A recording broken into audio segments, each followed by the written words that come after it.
What up, dudes? This is RobbyRow, host of the RobbyRow Show, and today we're gonna go old school. We're gonna go no soundbite in the beginning, no intro music, no nothing. I just need to give a brief introduction as far as what this podcast actually is. Obviously, you clicked on it more than likely because of my guest, Jack Flaherty. But you're listening to If It's Fair, It's Gone. Episode 2. This was recorded on December, 9th, I believe. As you know by now, Jack's been on the show twice. One was a regular episode. That was more of a serious, hey, let's get to know him. Let's ask him some interview-ish questions.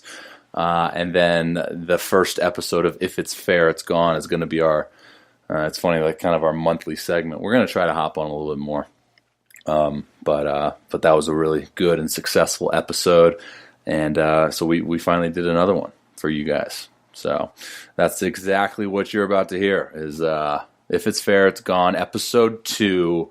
Jay Flair, RobbyRow on the mic, just being random. I think today was more NBA related. I would say today's more NBA related. I would say it's more. There's a more serious tone today than it was episode 1. I think I wanted to get a better understanding of what Jack just did with Alex Rodriguez. So we talk about that for a good bit in the beginning. But we're gonna get right to it, guys. If you haven't already, if you're new to the pod, go ahead and hit that subscribe button. If you're here just because my boy Jay Flair, go ahead and hit the subscribe button as well. Just because he's going to be coming back on, so why not subscribe? Why not leave a review and tell me how much you just love these episodes? All right, well, here we go. Let's get to it. If It's Fair, It's Gone. Episode 2. RobbyRow, Jay Flair. You follow Jay Flair on Instagram at Jay Flair. Follow me on Instagram at RobbyRow12. All right, guys. Appreciate y'all's support and much love. Let's get to the episode. We're freaking we're live, dude. So what did we end up calling this show? We got a name? It's fair, it's gone. That's I'm right. Pretty sure is what we decided. I think I put that on the title. Everything goes. Yeah, anything and everything goes. Okay, so If It's Fair, It's Gone. Episode 2. We're live. Yes, it's been a while. I've been all over the place, been busy, but we're back at it. You've been really busy, dude. So that's a great segue into what I kind of want to talk about, is because we'll stick with like a serious topic for the very first bit of the show, because I'm curious. Because when people perceive like Major League Baseball players off season, they perceive it like, hey, you're going to go on vacation for 3 months and then show up in spring training like ready to rock. That's not the case, right? Like, tell us a little bit about your off season so far. I mean, I feel like my off season is a little bit different. Like this is the first time I actually went and took a vacation this year. Right. Like I came home and then I went to a wedding. For Alex De Leon. Yeah. You remember Alex, right? Yeah, I saw the pictures, married. dude. That was a heck of a cast that you guys had there. Unbelievable group of guys there. But yeah, I got home, went to Cabo with my girlfriend, and then I got home, and it was like October. I can tell you the date right now when I got home. It was October 22nd, and I was like, I need to start working out. Like it's about that time. Getting fat. But yeah, you start looking in the mirror like, man, what is happening? And you're just like, okay, let's lock it in here. But not recently. It's been some traveling, like kind of been all over the place. Went to St. Louis for a weekend. Went to Dallas for like a day. Just kind of been all over the place. Just got back from San Diego this weekend. But now it's on a whole different kind of vibe of really locking it in for these last 2 months, really 2.5 months of really getting in the gym, as much as I can get prepared. Yeah. So let's another serious topic briefly. Explain what the heck you were just doing in San Diego. It's funny, dude. I was scrolling through Instagram, and I scrolled like through Alex Rodriguez's freaking Instagram story, and like there's your beautiful head. I'm like, wait a second, I know that guy. So what the heck? What's up with that, dude? Well, Well, that was actually in where we were in Manhattan Beach. Where is he staying? Some like Venice, Manhattan Beach, or we were in Marina Del Rey. That's where we were. Yeah, somewhere where It was on Monday. it's just disgusting. Yeah, the weather is terrible. Oh, but I got man. a phone call on Sunday night from my agent, and he was like, "Yo, Bregman is putting a little thing together with A-Rod tomorrow. He's trying to get a bunch of guys out to work out and do a little roundtable discussion. Can you do me a favor and get out there?" And I was like, I really need to get in the gym, but I'll go. So it was just went out there, went to Marina Del Rey, met up with, it was like me, Alex Bregman, Max Fried, Lucas Giolito, you know, those guys that I know, Jake Marisnick, a couple minor league guys and a couple guys who go to USC. And one of them, you know, a couple guys that go to USC who are pretty good, and Some no names. so we all just all no names. No, I mean one of them is Olivia Culpo's brother. So I mean, if you want to call him a no name, like no, like Bregman and you know, and Giolito, like no names. I don't. It must be scrubs. I don't know. Yeah. And so A-Rod comes out and we do a little beach workout. They film everything. We get together, and then at the end of it, we do a little roundtable discussion. We do a little bit for MLB, and then after that, we basically were like, all right, MLB, you guys stop recording. We're gonna start talking about the juicy stuff. So we got into all the good stuff about where baseball's at, you know, changes that can be made, and we just talked about it, and it'll probably be released here very soon. It'll be through Bregman's kind of his YouTube page. Yeah, I saw he's got a YouTube page. Yeah, free advertising for him right here, right now. Well, I'm gonna remember that. But so yeah, so we did that, and it was cool. It was just a good time. It was just guys getting around talking shop, you know. It's exactly what it was. Yeah, it's funny, dude, because like I don't think a lot of non like ball players or any sport for that matter understand like the value in legitimately just sitting down and talking shop, like locker room talk, like all of that stuff involved within playing a team sport. Like that's the stuff that's freaking like you'll miss, right, when you're done playing. At least just talking to a lot of people that are out of the game now. 100%. You miss that camaraderie. You miss sitting down with those guys and just being able to talk shop, being able to talk about whatever, anything that goes on. Like you eventually miss that, and you're always looking for that. But it's cool to get a guy from like A-Rod's perspective and be able to talk to him in that kind of way and hear him kind of open up about certain things. What is that like, dude? Like, I mean, I'm asking for like personal opinion now. Like that's Alex Rodriguez, right? Like obviously he portrays himself like a very humble individual. And I'm sure he is like in person too, but like, what is that like sitting in the same exact room and he's like asking you questions? Completely different experience. You know, it's not something that I've ever been in that situation before to actually sit down with a guy like A-Rod and, you know, be able to ask him questions, have him ask me questions, and have a discussion about it like that. Yeah. So, yeah, I mean, he's a good dude. He had his team there with him. You know, he's definitely very open about things. He's open about the kind of where baseball's at, and he's open about, you know, the mistakes that he made. And he gets it, like he understands it. But all in all, I mean, you know, he's a good dude. He's gotten to the point of where he's at because, you know, he's really good on the field, and then he's been a very good businessman since the game has ended. Like, my gosh, he's done an unbelievable job. Yeah, dude, like, and a lot of people don't realize, like, he's a genuine baseball nerd. Like, he's an almanac. He's an absolute nerd. He wants to be at all the games. He wants to watch everything. All he wants to do is talk baseball. I love that. That's legitimately who he is and what he does. I love that. He's baseball. And would you put him and J-Lo in the top 5 power couples? I mean, anytime you associate anybody with J-Lo, it's 100%. Like, it's J-Lo and then A-Rod. It's not A-Rod, J-Lo. I mean, I know we're coming from the baseball world, but does he know that? We all know. You think? He's got to. He's got to. He's got to. I mean, he's got to. Yeah. She didn't show up for this thing, which was very disappointing. I thought she was there. You know? I thought I saw on her Instagram that she was there. She did something with him the night before, but she was not there for our event. Yes, which was very disappointing. I'm sorry to hear that, man. Yeah, we were all hoping for that. That's like you and your girlfriend right now, right?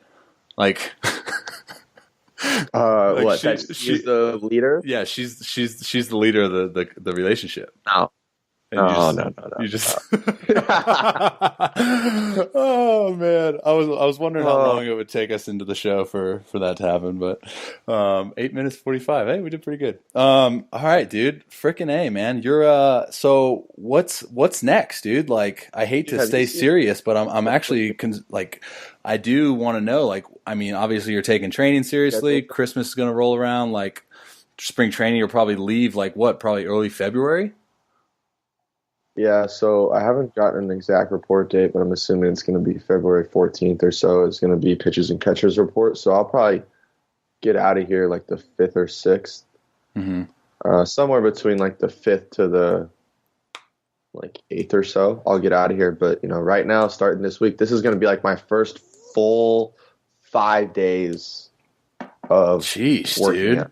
What are you doing with your life? Stop being a celebrity. Just get to the gym.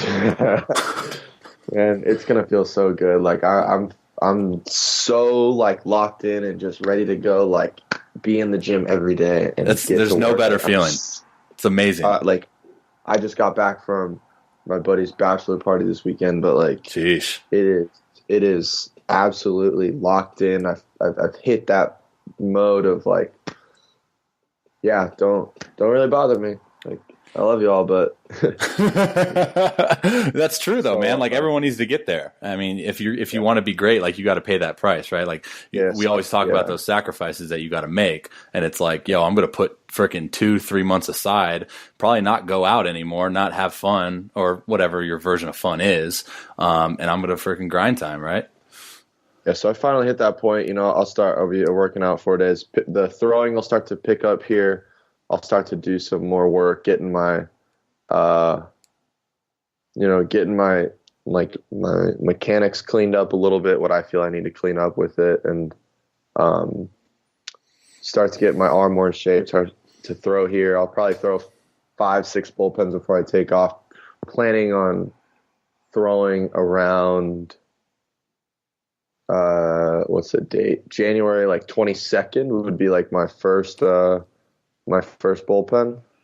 So are you a guy that gets to camp, like say you report on February 14th, right? Say you report then. And are you a guy that like as soon as you show up in Jupiter, you're 100% like ready, or are you getting to camp like knowing like, okay, I need 2 to 3 more weeks of bullpens, long toss, and then I could be ready? Well, this year is a little bit different. So in years past, like I've shown up, I've thrown 6 bullpens. Like my stuff feels great. I feel like I'm in a good place of where I want to be at, and that's where I want to be. This year's a little bit different. Like not totally. I'm going to throw 1 less bullpen, right? Because I'll get there. I'll get to Jupiter, and I'll throw 1 or 2 more bullpens. Yeah. Before spring training actually starts, because we have those days to do it. And so I'll still throw 1 or 2 more bullpens, just depending on what the schedule is going to be. Yeah. So yeah. So going forward, I'll get to spring almost ready to go. But I go through my whole throwing program. You know, for me, it's I have like played really light catch up to this point just to keep feel for everything. But it's a 4-week throwing program. And I've gone through a whole band program all the way up until this point. But it'll be a 4-week throwing program leading up to that first bullpen. And then I'll throw 5 bullpens before I leave, throw 2 more before camp even starts, and I'll feel like I'm in a good spot. I'll probably throw one bullpen here with breaking balls, and then really lock it in as I get to Jupiter. Now, are you? I don't even think you and I have had this conversation, but are you a guy that like legitimately puts the ball down and like doesn't throw for an extended period of time, or what does your throwing look like when it comes to time to like after the season? Yeah, that's an interesting talk, because for me, every time in years past, it's been shut it down. Yeah, like completely shut down for about for 2 months, October, November, and then pick it up in December. I do a little bit of weighted ball work with one of my throwing coaches out here. I do some weighted ball work, and I'll like run through my mechanics, because you can always work on your lower half without even throwing a baseball. For me, that's one of the most important things. Right. So I've done all that stuff, but this year, like, I sat down with Alan. We go to lunch every single year in the off season. I was going to ask you about him. Yeah, so I see him. I'll see him 1 to 2 times, maybe more. It just depends, but definitely one time I see him in off season, and we sit down and we make my throwing program. Yeah, and we've figured out it takes me 4 weeks to build up to long toss, like in a healthy way, where I'm throwing 5 days a week and just continuous throwing. But so what he came to me, and I kind of came to him with it of, well, what's this idea of throwing year round? And he said he loves it. Yeah, I would assume so. Like, I mean, it's Alan Yeager we're talking about. Because, well, yes, yeah, 100%. The goat. He brought up the fact, he said he was having a conversation, and, kind of like in anything that you do, there's a cool down phase, right? Right. So, but in baseball, when it comes to throwing and pitching, like, you pitch and then all of a sudden one day you just shut down. You're done. Right. And then you just completely shock your body. Like, there's no cool down to it. It's like you pitch that last game, you throw that last day of the year, and then it's over. And you're like, all right, shut down, complete. And then you shut it down for 2 months, and then you're going to pick up a ball again. And expect that your feel is going to be right. Like, you do all this work in the weight room to get strong and get healthy, and to get your body, in this built up manner, but then you don't work on any of your pitching stuff as well. You only give yourself a month and a half to work on your pitches and, cleaning out your mechanics. Like, that doesn't quite make sense. Like, you want to be able to apply what you do in the weight room right to the mound. Like, that's the whole point of it. Right. So, but in the basic of regards to pitching, he was like, you should, you taking about 3 weeks off, and then, start your band work, do a week of this band program. So I've been doing band work for about 6 weeks now. And within that 6 weeks, I've been playing super light catch. Right. Probably 3 days a week, about 60, 70 feet. Now, and just super light catch. So sorry to interrupt you, but because I know Jager's like super big, and him and I have had like this conversation as well. Is like he's big on, before you even step on the mound, like, make sure that in your long toss you've gotten to the point where you feel comfortable at repeating at one, like, close to your max distance, right, of your throw. Is that kind of the same with you right now in your progression to getting off the mound?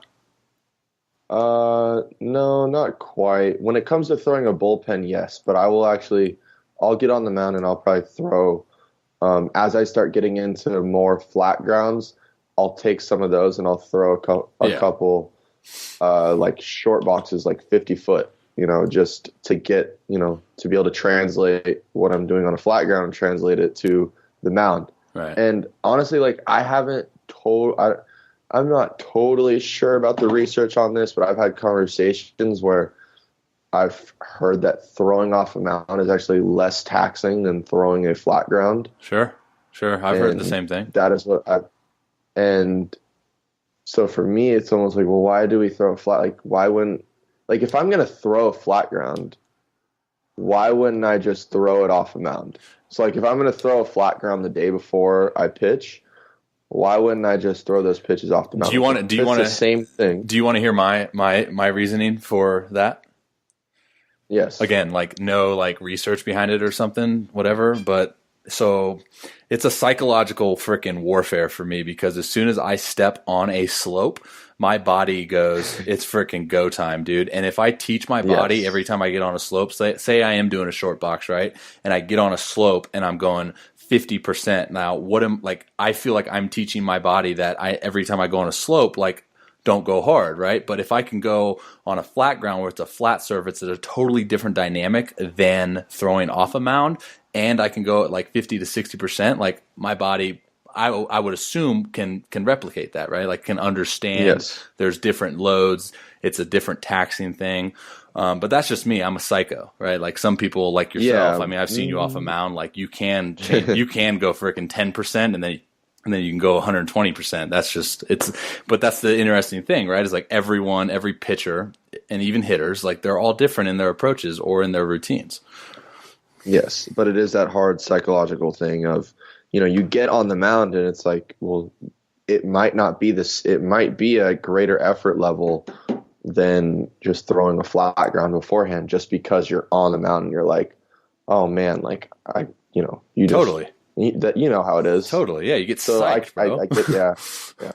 But so for me in the off season, I'll throw a couple of short boxes about 50 feet, just real light, and then I'll throw 5 or 6 bullpens, and that's pretty much how it goes for me. Yeah, dope, man. Well, let's not talk like serious anymore, man. We got all that stuff out of the way. Like, what the heck, dude? How many times you watched the new Avengers trailer? Dude, I watched it twice this weekend while I was like at dinner, and I'm pretty sure guys were trying to have a conversation with me, and I was just like, I'm sorry, I don't know what just happened. Oh, that's hilarious. I just saw the Avengers trailer and was like, well, this is where my head's at. Like, how excited are you? Bro, I mean, you know me, like I'm the biggest friggin' superhero nerd in the league. So I mean, right before we hopped on this call, I was watching it again, because you never know what you're going to pick out, man. You never know. I think, the new thing that I just learned is that, in the trailer towards the end, they show Paul Rudd as Ant-Man in that little clip with the van. Yes. So I didn't know this, but in the top left corner, it says 1983 as the date on that picture. So it's like, wait a sec, did he go back in time after being in the quantum realm? So, just nerding out over here, man. I got my glasses on, so it's fitting the Love bill. that. Yeah. I haven't watched Ant-Man or Ant-Man with the Wasp. Did you watch both of those? Do you know who you're talking to, man? What's going on here, dude? That's a fair question. Jeez, oh Pete, you haven't seen both of them? No, so I need to go watch both of those is what I'm being told right now. Bro, I mean, I know you're a busy guy and all, but geez, oh Pete, I saw you just saw Creed 2, right?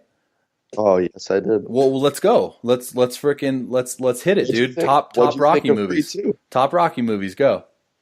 Including them? That's a Rocky movie, yeah. Well, shoot. I mean, obviously the original Rocky. All right, so I totally put you on the spot, and I apologize. I won't do that again. Well, put. What do you got? What do you got there? Oh, I already know my list. Go ahead. Okay, Rocky 1, Rocky 4, Creed 1, Rocky 3, Rocky 2, Creed 2, Rocky 5, and then like they did the Rocky Balboa thing, which was 6. Yeah, I guess. Yeah. Creed 2 was good, man. I will say this. I think I did. So Creed 2 versus Creed 1. Like, just give me your thoughts. Oh, Creed 1 blows out of the water, in my opinion. Right. In my opinion. Right. Because I think Creed 2, it was just, and it didn't feel like a Rocky movie, man. It felt very like dramatic and like played out. I don't know. It was just different. It was way more. The first Creed was very motivational. Like, yeah, like you're like up off your seat. You're like, let's go. Let me, like, this movie's done. I'm gonna go into the gym. I'm gonna go run 10 miles right now. Yeah. And then the second one I felt was very emotional. Very, very. Like, not as much motivational. You have that little scene where, they go out to the desert or whatnot, and he gets working. Even that, like, wasn't the same kind of feel. It didn't feel I don't know. To me, that scene didn't feel so. I mean, I'll put it this way: in Creed 1, dude, when they did that slow mo of him running, and I have to freaking plug this little scene because he was wearing freaking J's, dude. He was in Jordan sweatpants, Jordan hoodie. And homeboy's freaking just crushing it, dude. And Michael B. Jordan's a guy, dude. Don't make no mistake about it. He's a guy, dude. So when he's doing that in slow mo and there's bikes going around him, dude, and he's freaking pumping up, and that song was dope. And that's a scene, dude. Like I'm just like, oh my gosh, just pause the movie. I'm ripping off my shirt and I'm doing sit-ups. Like, come on, exactly. You know. And there wasn't that. There wasn't that in Creed 2. No, it wasn't.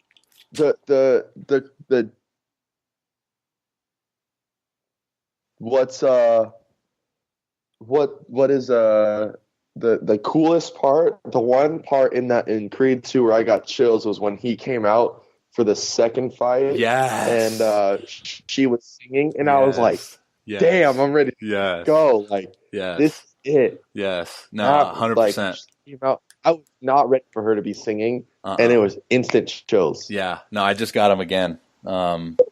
That's you're right. You're right, dude. Thanks for reminding me on that, because that's a forgettable scene, or not a forgettable scene, but like the way the movie plays out kind of overrules that particular scene. But that was a really good scene. Another good scene was freaking just looking at the Drago character's son with his shirt off. That was like, wow, massive human being, bro. He is like yimmy yacked. I mean, give it to him.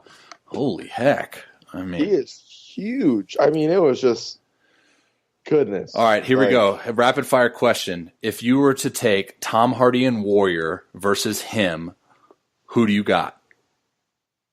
Well, Tom Hardy. Oh, just because it's Tom Hardy. I mean, did you ever see Venom? I still have not seen Venom. Please don't crush me. Get off the line. I'm calling someone else. Don't crush me for that, dude. I might watch it tonight.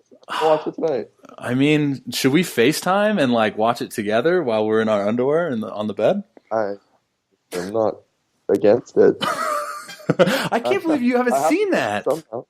I know. I need to make the time to watch that movie. Oh my gosh, man! Stop hanging out with A-Rod and freaking watch Venom. I need to get my priorities straight. Like, obviously, A-Rod is not as important as Venom. Oh shoot! Seriously. So I mean, what? Okay, so I'm glad we're on the same page, because I thought you were going to blow me up for that. Because there's a lot of people that enjoyed Creed 2, like, because of the way the movie portrayed itself, as in like a very emotional movie. A lot of people enjoy that, you know. But I don't know. But I'm glad we're on the same page. But yeah, dude, Michael B. Jordan's a freaking guy. He's a guy. He's kind of running stuff right now. I mean, he's a baller too, right? Yeah. I'm excited for what's to come. Speaking of baller, have you been able to get up any shots this winter? I have. I'm sure.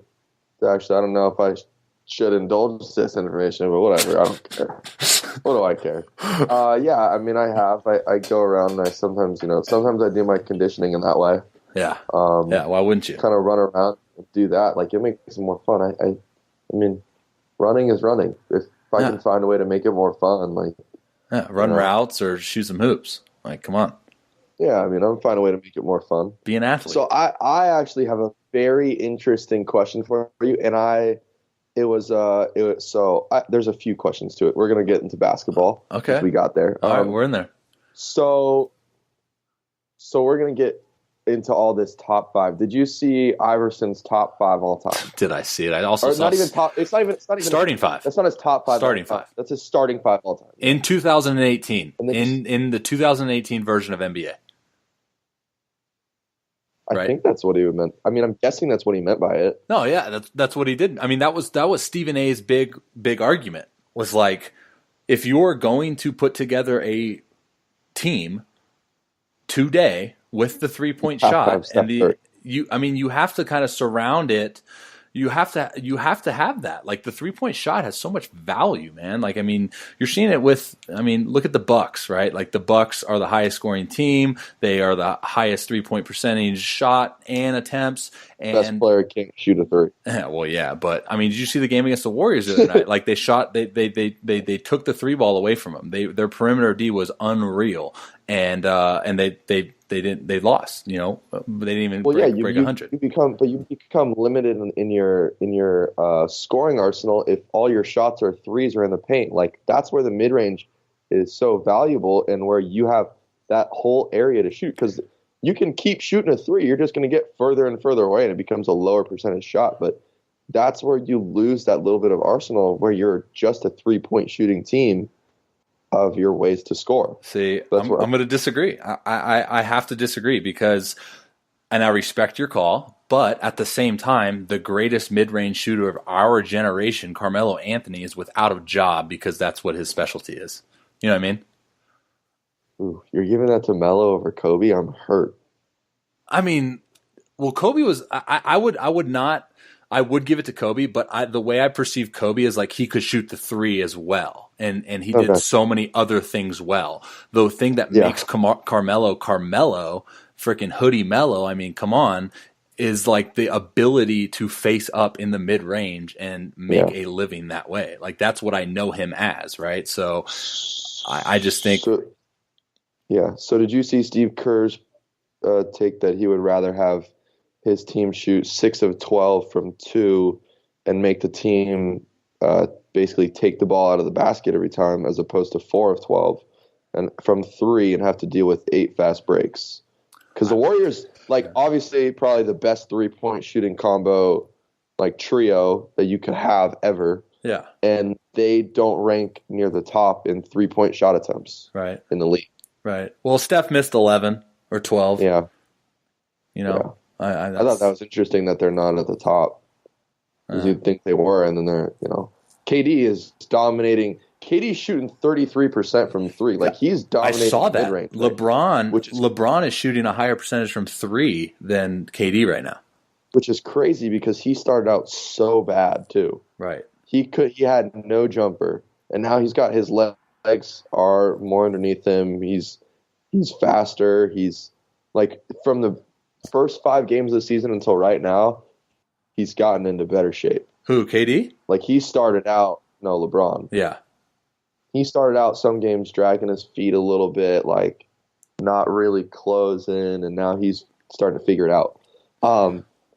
But yeah, so obviously Max and Stephen A got into that whole fight. That was amazing. Or argument. That was amazing. Yeah, it was unbelievable. But you're a Lakers guy too, so you were siding with Kellerman, right? About Magic? Yeah. Yeah, but I wasn't really siding with him because I get like Steph's thing. I mean, I get having Steph in there. I mean, if you have LeBron in there, like LeBron and Magic, like yeah, you could have them both out there, but I mean, you put Steph out there and it's, you know, the whole different world. I wouldn't even put like LeBron and Steph on the same floor together. LeBron just dominates the ball, dude. He demands it, dude. He has to have it. I mean, he literally dominates the ball the whole game. Yeah, but like I would rather have it in like Steph's hand. I mean, I have to say that LeBron, and look, that's not taking away from LeBron's talent or anything. I think he's in the top as far as like the ability to see the court and set up his teammates. He's one of the best of all time at doing that. But I just think, dude, like, and again, I'm biased just because I'm a Bay Area guy and the Warriors are my team. But like, the Steph is just, dude.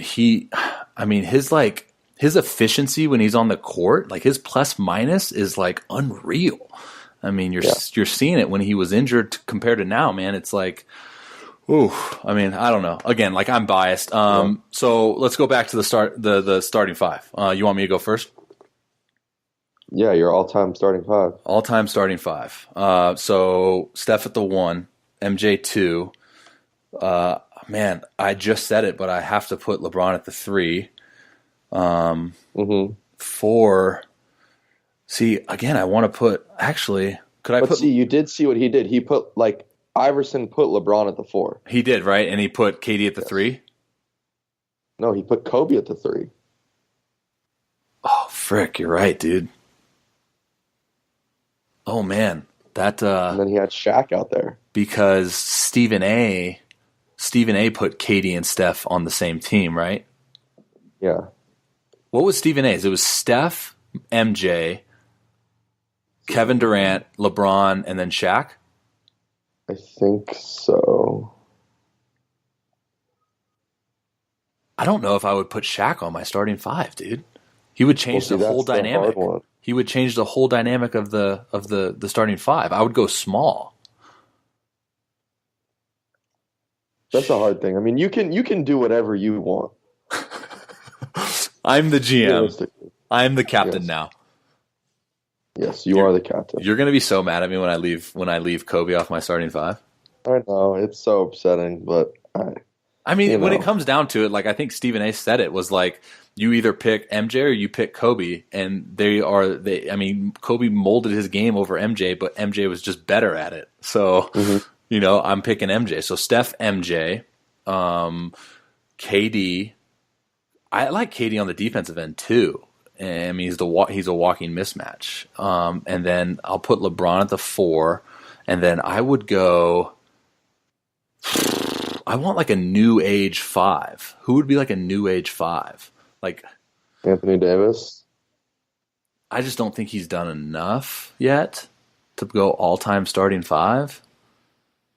Maybe like a Tim Duncan, like a Timmy D. Oh, I mean, because he's not going to demand the ball. He's going to be solid on defense. He can run the floor. What about Hakeem the Dream though? But he demands the ball. Yeah, I mean, these are the tough decisions. Sheesh, that's on the spot. All right, I'm gonna go. But you're a big Tim Duncan guy. Yeah, but I think Hakeem is unbelievable too.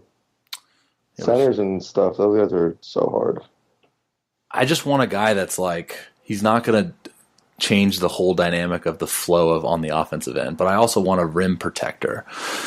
And I put KD at the 3, so that's going to be pretty decent. I mean, and LeBron at the 4. All right, we'll go Wilt Chamberlain. Just go for it. We'll go Bill Walton. Absolute beast. Bill Walton on the Celtics. I mean, you could freaking put just put Brian Scalabrine in there. I'm gonna have the worst chemistry issues if I go Wilt. All right. So final answer. I'm gonna do final answer. New age center. I'm gonna do Tim Duncan, and that's a lock. Write that down. Your turn. I can't argue with AIs though. Like, I'd have to go Steph. Like, it's so hard to try to put it together. Like, obviously I could be cruel and find a way to leave LeBron off. Like, if I wanted Magic out there, right, and have Magic run the 1 and but like, because he's 6'9", he can guard another position. Yeah.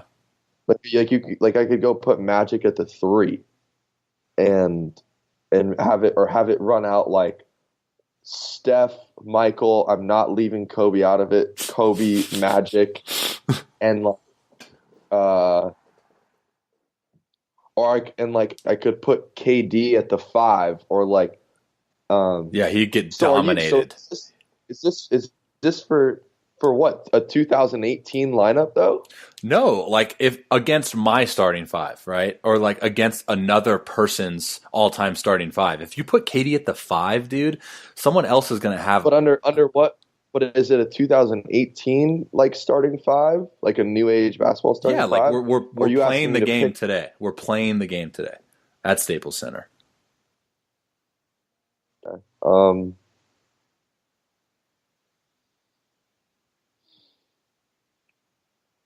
Damn.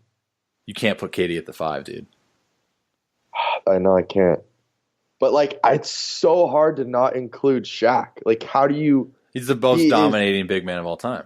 It is impossible, especially a young Orlando Shaq who could still move it up and down the court. Like he's not going to. Stephen A. said that too. He's like Shaq can run the floor. I can't argue with AIs. I might have to go with it. But if you're making me pick a different starting five, I go Steph, Michael, Kobe. You have the same player on your team. I don't care. I don't care. Those two together are not losing a game. Oh my goodness. And if you really want to get into it, like you put AI, Kobe, and Michael on the same team, those guys are never losing. You have 3 ball hogs though. No, you don't. You just said LeBron's a ball hog, so that means I have 4. You have 4 ball hogs though. So Steph, Kobe, Michael, LeBron, and at the 5, KG. Oh, I was going to go him. I like that. I do. I would go KG because he can stretch the floor. He's a rim protector. And he's a psycho. A little bit more athletic than Tim Duncan, and he's an absolute psychopath. Okay. With Allen Iverson coming up. Yeah. All right. For the listeners. So, did you see the other? So, did you what? I want to say something to the listeners. Okay, but I do have 2 other things I want to discuss. Yeah, no, we're on the same topic, because what I was going to say is anyone who's listening to this at this exact moment of time and space, slide into either Jay Flair's or Robbie Row's DMs on the gram and give me your 5, or give me your 5 and who's right between me and Jay Flair. Whose would you rather have? So thanks for that. So, the other point was the whole thing on KD. Like, what was it? Like somebody saying KD's not a top 5 player, and it was just like, what do you mean he's not top 5? Like of all time? Oh, right now. Like in the game. Oh, I did see that. You know what, dude? I saw like a thumbnail of that, and I was like, I'm not even going to listen to that. Like what? Yeah, I didn't listen to the whole arguments or anything. I don't get how you can say he's not a top 5 player. Dude, he's like, would you put him in the top 10 of all time? Not yet. Not even close. Not even close, dude?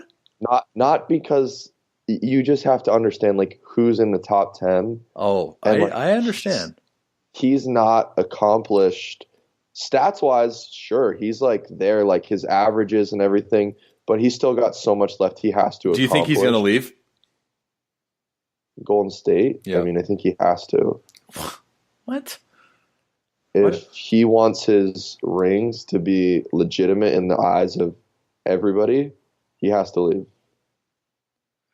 Dude, I'm not buying that, man. Just because, like, even with LeBron, it was like, we still count his rings legitimate with Miami. You know, maybe we didn't at the time, but now as time passes, it's like, oh yeah, he's a 3-time champion. It's not like we say, oh, he's got 1 championship. There's still an asterisk with it. Not even an asterisk. I'm not even saying there's an asterisk, but you still have to, like, when you get into the context of it, it's like, yeah, I mean, he had those guys on his team. But I don't get the whole KD, like, not in the top 5. And we had this discussion at my workout of, like, somebody brought up, well, would you take Steph top 5? And I was like, I mean, I have to, like right now, like I have to. Oh yeah. I don't know how it's not. I would put Steph and LeBron at top 2. Yeah. So if you were to top 5 in the league right now, it's different though, because when you say top 5, what do you like? It's such a broad question. Like when I look at top 5, I look at the most valuable players. And when Steph is on the floor, he is most valuable. Things that he does, like LeBron, most valuable. He does things on the floor. So that's just like, no one else can do that. So this leads me into another point of, this isn't even a question. I am been called by people like I'm a LeBron hater or I'm a huge LeBron critic. Like, this is just a question to ask the question. Can you be the best player in the league and only play one side of the ball. I'm not saying LeBron isn't the best player in the league, but I'm just asking because he does only play one side of the ball. Can you be the best player in the league and only play one side? Easy. I think that's I don't know, man, because you're saying he only plays one side of the ball. Like, that's Tracy McGrady circa 03. You know, like, we can't. There's a difference there. LeBron, if his team needs it, he can get a stop. Maybe he preserves some energy because look at what everything he has to do throughout the course of an 82 game regular season. Like, I couldn't do it. Like I said, this is just me asking to ask. Like, right. You know. Okay. It was just it was something that came up in my head of like, well, for the amount of offense he plays, he does have to conserve energy on the defensive end. My answer to that question is yes. Okay. The only reason it would be yes is because good offense trumps good defense any single day of the week in NBA basketball. Guys are just too good. Does it help your case if you're Kawhi Leonard and plays both sides of the ball at an extremely high level? Then absolutely. But if you are a LeBron James or a Steph Curry and you do the things that you do on the offensive end of the ball, yes, you can, right? Because we're not sitting here talking about Steph's defense either. Right. But what they do on the offensive end is incredible. I mean, look at the finals the last year. Like, what was the average point total? Or the last 2 years? Point total was like 120. You know, it's like, we can talk about how defense wins championships and all that crap, but like, a little outdated, don't you think? Yes. No, that's my take. So, okay. I think that's completely fair. Like, that was, so then we got on the topic of, well, LeBron wouldn't even be one of the top 5 guys you would take offensively to get you a bucket. Ooh. So if you were to take 5 guys to go get you a bucket or get you buckets on a night, who are those guys going to be? Top 5 to get me buckets? Yes. T-Mac. No, right now, currently in the NBA. Oh, that's another great question that I saw that I just saw. Okay, real quick before we do that. T-Mac versus KD, game to 11, 1-on-1, who wins? Oh my goodness. They almost have similar games, right? So similar. Oh, geez. KD's got 3 inches on him. I have to pick KD. I think KD's the better 3-point shooter, and that's not injustice to T-Mac. I think T-Mac was just in that game, the generation where, the 3 wasn't really highly. Yeah, exactly. I would give it to T-Mac. I'm taking T-Mac. I mean, here's the thing, dude. I'm the biggest T-Mac guy in the league, so it's like, I can't just say KD. But KD's, I don't know. I'm going to have ulcers at the end of this show. Yeah. So top five guys in the league right now get you a bucket. Get you buckets. Yeah. Top 5. That's a lot of. I'm going to go. I think KD's got to be 1 because every shot he takes is like, you can't say that's a low percentage shot. He's got to be 1. 2, is this game on the line or is this just like, yo, we haven't scored in 12 possessions, like, get us a bucket? What is it? Yeah, no, it's not game on the line. Just buckets. Oh gosh, because there's a physical demanding thing there. Like, I would want to say Steph is up there, right? But it's not like he can always blow past his guy and finish at the rim, even though he finishes at an exceptional clip. I would put Kyrie Irving up there, actually. Anthony Davis is a guy I would put up there. No way you just threw that on me. Go get a bucket. You want mine or you want to finish yours? I'm going to finish mine. Even though you've already sat there and freaking thought about yours for 2 weeks. Kind of. Okay, KD, Steph, LeBron, Anthony Davis, and Kyrie? I would put Kyrie, yeah. Okay. What do you got? KD, Steph, Kyrie. I think Kyrie just will go get you buckets without question. Yeah, Uncle Drew, bro. KD, oh my goodness, KD, Steph, Kyrie. I'm gonna say Harden. Oh, yes. Yeah, that's a good one. Harden. That's a good one. Because he will get to the line as well, Harden. And then this last one's hard because I originally said Giannis because it just doesn't even matter right now. Somehow he's averaging 28 and he is shooting 11% from three. Yeah, that's really impressive. That's impressive. But the only reason I leave him off is because he's shooting 11% from three. Right. But those are my five. Go get me some buckets right now. I respect that. I highly respect the Harden. I think Harden's got to be he's the best. Him and KD are the best one-on-one players in the game, right? Those two and Kyrie. I guess Steph too, though, right? Steph's when it comes to like creating your own shot, like that's just a whole different element. Yeah. But that's the thing with KD is he doesn't even have to like get as much space as the other guys because he's 6'11". Where do you put Russ on that list, though? Russ is right on the outside looking in. Okay. I love him so much. Yeah. But he's right on the outside looking in. Like him and LeBron are those next two guys for me. Because Russ, I would put Russ over Giannis.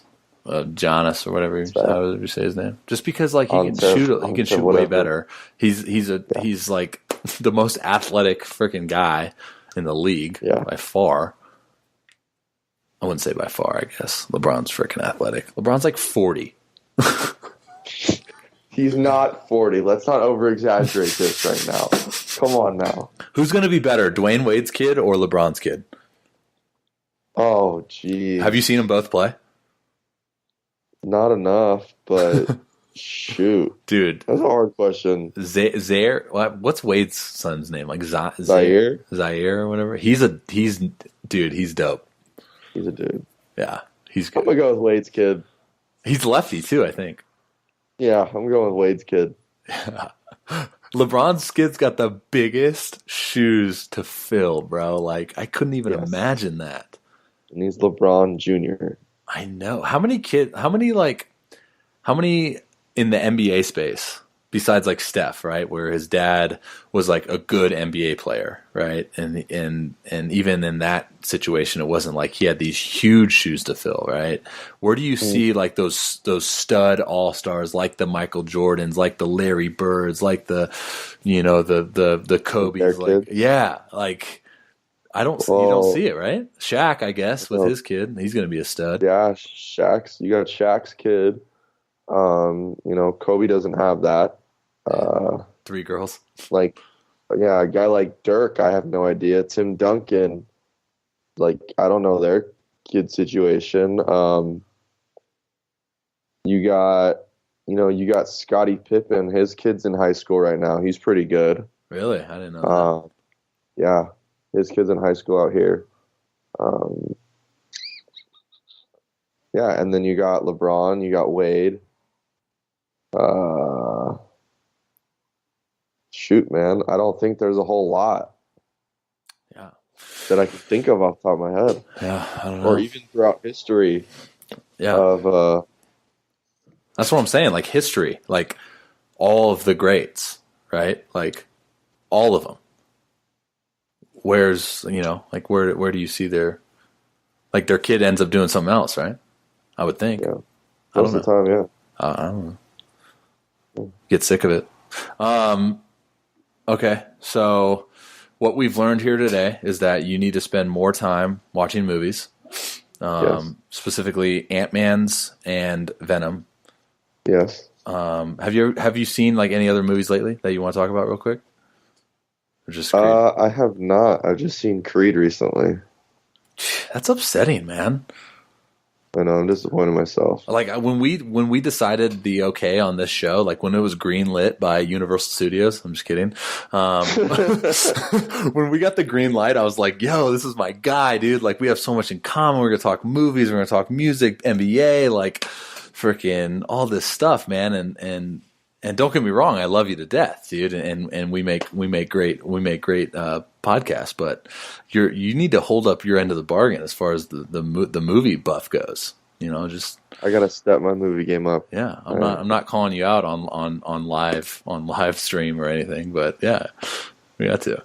Oh, I just got an idea. What do you got on next episode? We'll go Instagram Live while we record the episode. I'm good with that. I like that idea. That'd be dope. And then we can get like questions in from the audience. See what they want, what they got to say. Yeah, because I'm all about it. Yeah, cool. Sounds good. Well, this is great because I don't think we covered a whole lot of NBA the last show we did. So we really hammered that home. So I'm happy we did that. Yes. What else? What else did I want to talk to you about? Yeah, man, that's really all I got. What do you got? I don't have much else, man. I mean, I don't have much else I got. Sweet. When I'm anxious to see your tweet game because you're kind of taking a back seat on Twitter these days as well. You used to be a really above average follow. Now you're kind of just Yeah, I mean, I'm just calling you out. I'm putting you on blast right now if you haven't noticed. Well, that's fair. So yeah, but I did have a tweet the other day of A-Rod's new podcast. He's got a podcast? Yes. Oh, wow. He's got to shout me out on that. Him and you know Barstool, right? Yeah. So he had the big cat.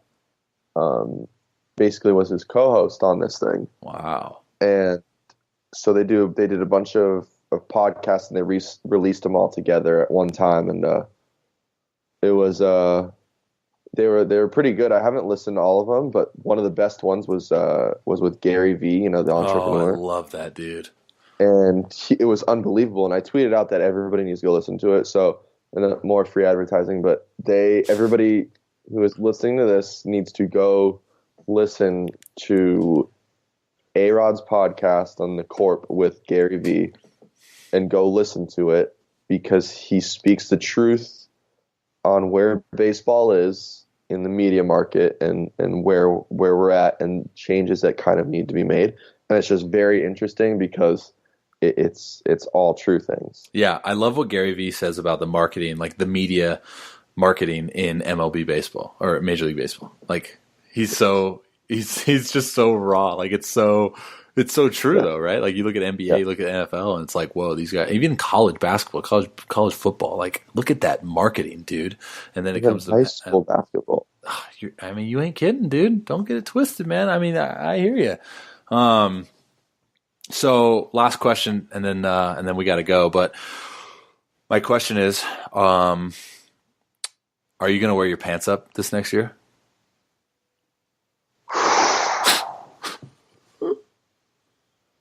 I gotta have the right cleats to go with it, man.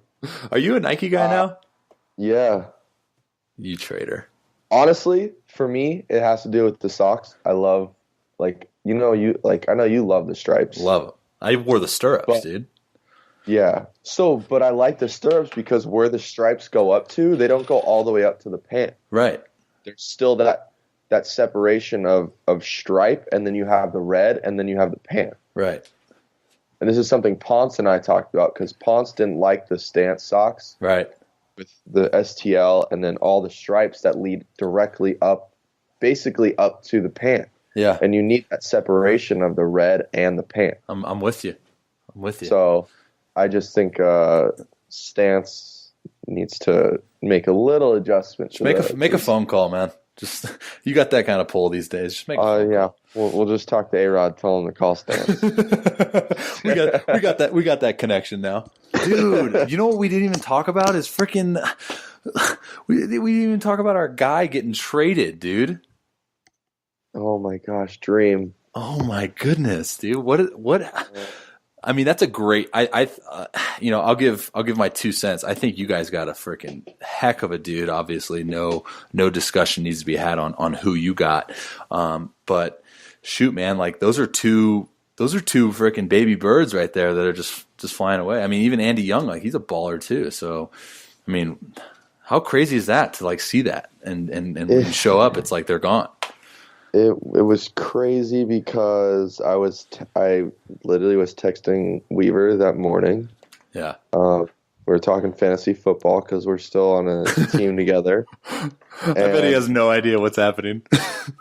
No, he does. He makes stuff happen. And then it was Carson. I was gonna live with him in spring training. Oh wow. And we were talking about that, and then I hear, oh, by the way, these two just got traded, and I'm like, well, damn. That's crazy. And then it hits reality, and you're like, wait, what? Yeah. Well, I'm happy we went out and got Goldschmidt. Like I'm really looking forward to that. But I am going to miss my two guys. I mean, yeah. Weaver's been there since the beginning. Day one, like first roommate ever in pro baseball. Yeah, that's walk into that room, see a little skinny guy with, obviously got his hair chopped off just then. Super upset about it. Super upset.